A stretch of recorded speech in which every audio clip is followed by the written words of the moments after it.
Ladies and gentlemen, gather around, for I have a story to tell.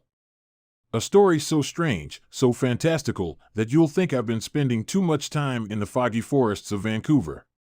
But I assure you, this tale is as true as any other you'll hear. Which, in case you're wondering, isn't saying much. You see, Vancouver, that rainy, glassy city nestled between the mountains and the sea, is home to a secret. A secret so grand, it puts the wonders of Egypt to shame. I'm talking about the Pyramids of Vancouver. Yes, you heard me right. Pyramids. In Vancouver. And no, they're not made of glass and steel like those fancy buildings downtown. These are real pyramids, with all the mystery and none of the sand. Just lots and lots of moss. Because, let's be honest, what's Vancouver without a bit of green?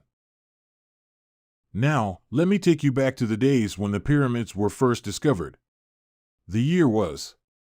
well, I can't remember the exact year, but it was some time after the invention of the umbrella, that much I'm sure of. Vancouver was still a young city, growing fast like a teenager with a growth spurt and no idea what to do with all that height. One day, a group of lumberjacks, because who else would be wandering around the dense forests of British Columbia, stumbled upon something strange. They were out chopping trees, minding their own business, when one of them hit something hard. Now, normally, when you hit something hard in the forest, it's just a particularly stubborn tree, or maybe a rock that's decided it's had enough of being walked on. But this was different. The lumberjack, let's call him Bob, because every good lumberjack is named Bob, hit the hard object again. Clang. Not the sound you expect when you're hitting wood.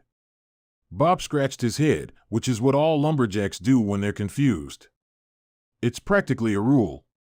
He called over his friends, each of them named Bob as well, for the sake of simplicity. The Bobs dug, and what they uncovered was nothing short of miraculous. A pyramid. Not a little one, like the kind you'd make in art class out of sugar cubes, but a massive stone pyramid right there in the middle of the forest. It was covered in moss, ivy, and whatever else likes to grow in damp places. The Bobs stared at it in disbelief.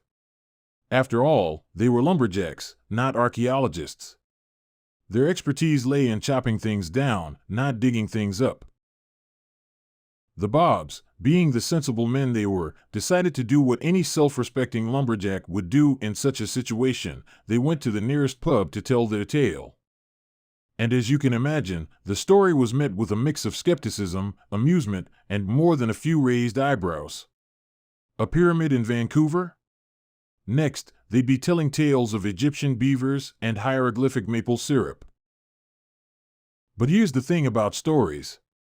The more you tell them, the more people start to believe them.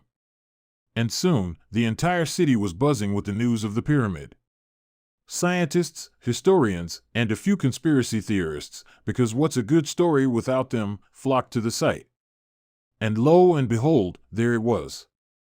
A real pyramid, sitting in the middle of the Canadian wilderness, as if it had always been there, just waiting to be found. Now, if you're thinking this was just some random act of ancient Canadians, I'm here to tell you, you're only half right.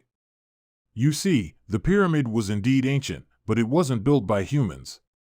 Oh no, this was the work of an ancient civilization long forgotten by time. A civilization so advanced, so mysterious, that their very existence has been buried beneath layers of maple leaves and poutine. This civilization, let's call them the Beaverdines, because why not, were a race of highly intelligent, beaver-like beings. Yes, you heard me right. Beavers. But not just any beavers. These were beavers with a penchant for architecture and a love of geometry. They built the pyramids as part of their grand plan to align the energies of the earth, harness the power of the northern lights, and, most importantly, keep their tails warm during the cold Canadian winters. The pyramids were constructed with the finest granite, quarried from the depths of what is now known as Stanley Park. The Beaverdines, using nothing but their sharp teeth and impeccable sense of balance, carved each block with precision that would make even the most skilled stonemasons weep. And if you're wondering how they managed to lift those massive stones, well, that's where things get interesting. You see, the Beaverdines weren't just master builders. They were also master magicians. They harnessed the power of the north wind, which, as we all know, blows especially strong in Vancouver. They used this wind to lift the stones, floating them gently into place like leaves on the breeze. It was a sight to behold, or so the legends say. Of course, no one actually saw it happen, but that's the thing about legends. They're only as good as the people who believe them. The pyramids themselves were more than just impressive structures. They were the center of Beaverdine society, a place of worship, learning, and, oddly enough, the best damn construction workshops this side of the Rockies. The Beaverdines believed that by building the pyramids, they were connecting with the great beaver in the sky, who, according to their beliefs, created the world by gnawing it out of a giant tree. And who am I to argue with that? Inside the pyramids, the Beaverdines stored all manner of treasures. Not gold or jewels, mind you, because what would a beaver do with gold? No, their treasures were far more practical. Shelves upon shelves of the finest wood, collected from the four corners of the forest. A library of ancient texts, written in a language so old, even the trees had forgotten how to read it. And at the very heart of the pyramid, a chamber filled with the most prized possession of all, the sacred log. The sacred log was no ordinary piece of wood. It was said to be a gift from the great beaver, a log so perfect, so smooth, that it could be used to build the ultimate dam, a dam that would never break, no matter how strong the current. The Beaverdines guarded this log with their lives, for they believed that as long as the log remained safe, so too would their civilization. But as with all great civilizations, the Beaverdines eventually fell. No one knows exactly what happened to them. Some say they were driven out by a tribe of overly ambitious squirrels, jealous of the Beaverdines' architectural prowess.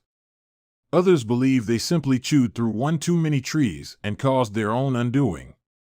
And then there are those who think they ascended to the heavens, returning to the great beaver in the sky, leaving their pyramids behind as a reminder of their greatness. Whatever the truth, the pyramids remained, hidden beneath layers of moss and legend, until that fateful day when Bob the lumberjack and his friends rediscovered them. And with their rediscovery came a new wave of fascination. The scientists, ever the curious bunch, set about studying the pyramids, trying to unlock their secrets.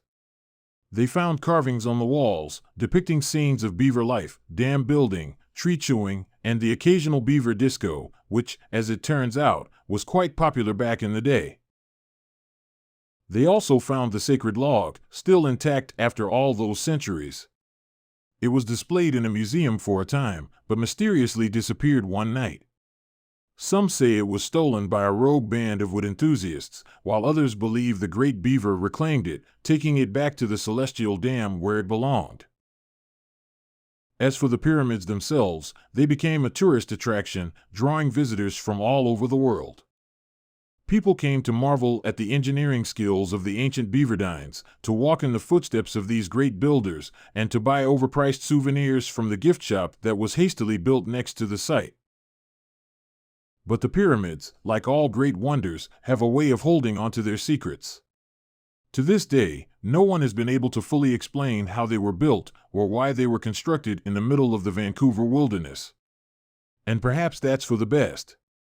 Some mysteries are better left unsolved, leaving room for imagination and a good story or two.